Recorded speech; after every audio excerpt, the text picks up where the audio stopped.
আমার কাছে যেটা মনে হয়, আমার সাংবাদিকতার অভিজ্ঞতা থেকে যে দেখেছি যে প্রতিষ্ঠান এমনভাবে ধ্বংস করা হয়েছে আসলে।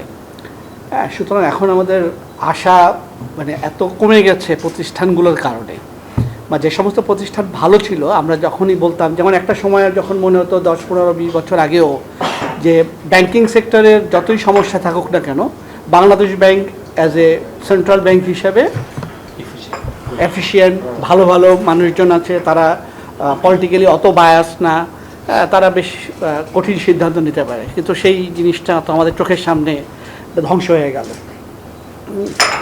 সুতরাং প্রতিষ্ঠান তো এই রিফর্মের একটা বড় জায়গা। আমার মনে হয় যে প্রতিষ্ঠানগুলো যদি আমরা কোনোভাবে আবার যদি ঠিক করার একটা চেষ্টা করতে পারি, তাহলে মনে হয় অনেক সমস্যার সমাধান হয়ে যাবে। কারণ ব্যক্তি এখানে আসলে বড় বিষয় হয় না আসলে। হ্যাঁ, একদম ভালো ব্যক্তি একটা খারাপ প্রতিষ্ঠানে যে খুব প্রতিষ্ঠানটা ভালো করে দিবেন, এটা আমরা দেখি নাই। হ্যাঁ, বরং খারাপ প্রতিষ্ঠানে ভালো লোকজনও ওই খারাপ প্রতিষ্ঠানের মতোই আচরণ করেছে। আমরা যেমন রাষ্ট্রায়ত্ত ব্যাংকগুলাই বলি বা রাষ্ট্র মালিকানাধীন ব্যাংকগুলাই বলি, এইটা বোর্ডে কারা থাকবেন এটা নিয়ে তো পরীক্ষা নিরীক্ষা কম হয় নাই। কত ধরনের চেঞ্জ আসছে, একবার আমলা, একবার অধ্যাপক, একবার অর্থনীতিবিদ, কোনোটাই কিন্তু কাজে দেয়নি। বরং যাদের আমরা মনে করেছিলাম যে ভালো করবেন, তারা ভালো করেনি, তারা বরং সরকার যা চেয়েছেন ঠিক সেইভাবেই অ্যাক্ট করেছেন, এবং যাতে প্রতিষ্ঠানগুলো আরও নষ্ট হয়ে গেছে। বাংলাদেশ ব্যাংকের অটোনমির কথা আমরা বহুদিন ধরে বলে আসি। হ্যাঁ, এটা নিয়ে তো লেখালেখির অভাব নেই। হ্যাঁ, খুব দুঃখজনক হচ্ছে যে ধরেন একটা সময় যখন আমরা তো অনেক আগে থেকে সাংবাদিক হিসেবে কাজ করি। ধরেন ফরাসউদ্দিন, ডক্টর মোহাম্মদ ফরাসউদ্দিন যখন ছিলেন, ইব্রাহিম খালেদ, দুজনে মিলে একটা টিমের মতো কাজ করেছিলেন। তখন অ্যাটলিস্ট অনেক কথা পলিটিক্যাল পার্টি যা বলেছেন অনেক কিছু শোনেন নাই, কিছু কথা হয়তো শুনেছেনও, কিন্তু সেটা দৃশ্যমান না। বরং শোনেন নাই বা নিজেদের মতো কাজ করেছেন, এটা বেশি। তখন আমরা বলতাম যে যেমন ফরাসউদ্দিনেরও একটা ফাইট ছিল যে অর্থ মন্ত্রণালয় থেকে কীভাবে তারা একটু ইন্ডিপেন্ডেন্ট থাকবেন, অর্থ মন্ত্রণালয়ের কথা অনুযায়ী চলবেন না, গভর্নরের পজিশনটা কী হবে, অর্থ সচিবের তুলনায় বেশি হতে হবে, এরকম অনেক ধরনের কথাবার্তা ছিল। তারপর সবসময় বলে আসছি যে অর্থ মন্ত্রণালয়ের প্রভাব মুক্ত থাকতে হবে বাংলাদেশ ব্যাংক। পরে দেখলাম যে বাংলাদেশ ব্যাংক অর্থ মন্ত্রণালয় চালাচ্ছে। আমরা পরে উল্টো একটা দেখলাম। কেন? আব্দুর রব তালুকদার তো পুরো অর্থনীতি চালিয়েছেন।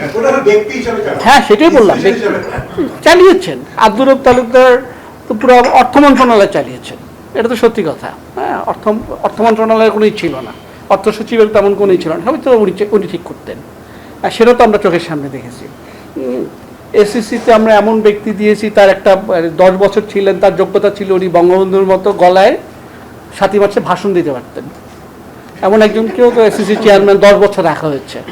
হ্যাঁ, এরকম তো নানানভাবে করা হয়েছে। সুতরাং প্রতিষ্ঠান যদি ঠিক না থাকে, এবং আমাদের বড় প্রশ্ন হচ্ছে যে বাংলাদেশ ব্যাংকের এখন আমরা বলছি যে আহসান মনসুর ভালো কাজ করছেন, কিন্তু আহসান মনসুর যখন থাকবেন না, তখনই কি বাংলাদেশ ব্যাংক ভালো কাজ হবে? যদি প্রতিষ্ঠান দুর্বল থাকে। শুধু বাংলাদেশ ব্যাংককে ঠিক করতে হবে। বাংলাদেশ ব্যাংকে ঠিক করতে হলে আমাদের কী ধরনের চেঞ্জ আনতে হবে, সেটাকে আমরা করছি খুব একটা না। আমরা ব্যক্তির উপর নির্ভর করে আছি যে না, উনি ভালো করতেছেন। এখনও আমাদের উপদেষ্টারাও খুব বড় বড় করে বলেন আমাদের অর্থনীতি তো ভালো করতেছে, আমাদের গভর্নর তো ভালো করতেছেন। সেটা তো একটা ব্যক্তির কিছুদিনের সাফল্য হতে পারে, কিন্তু এটা দীর্ঘকালীন সাফল্য না। হ্যাঁ, আবার ধরেন এখানেও সমস্যা আছে। আপনি যে 5টা ব্যাংকের কথা বললেন, আমরা তো জানি যে ওই অডিটে এর চেয়ে তো খারাপ ব্যাংক একটা আছে, কিন্তু সেই ব্যাংকে হাত দিতে পারছেন না, কারণ ওই ব্যাংকের এখন যিনি যারা দায়িত্বে আছেন তারা অত্যন্ত প্রভাবশালী। ওই আবার সেই পাওয়ার স্ট্রাকচারের কথাটা আসে। হ্যাঁ, সেটাও তো আমরা জানি। হ্যাঁ, 5টা ব্যাংকের বাইরেও ব্যাংক আছে। শুধু এটা তো একটা বিষয়। আর্থিক প্রতিষ্ঠান বিভাগকে আমাদের দরকার আছে, সেটা একটা বড় প্রশ্ন। এটা নিয়েও তো পরীক্ষা নিরীক্ষা কম হয় নাই। একবার সাইফুর রহমান করেছেন, আবার বন্ধ করেছেন, আবার কিবরিয়া সাহেব করেছেন, আবার বন্ধ হয়েছে, আবার এসছে, চলে আসতেছে।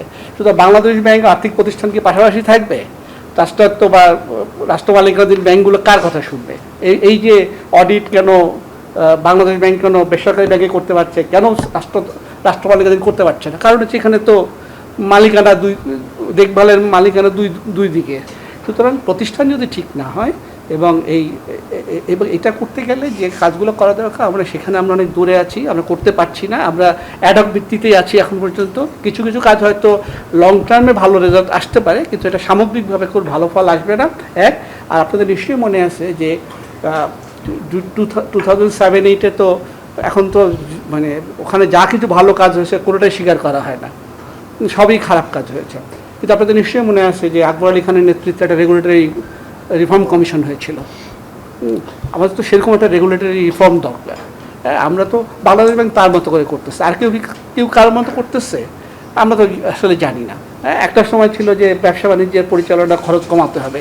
ওয়ার্ল্ড ব্যাংক যখন আমাদের একদম আফগানিস্তানের সমান নিয়ে আসলো বাংলাদেশের কস্ট অফ ডুইং বিজনেসের যে ইন্ডেক্স, তখন সালমান রহমান মানে জিহাদ ঘোষণা দিলেন যে উনি 1 বছরের মধ্যে 100 নিচে নামায় আনবেন।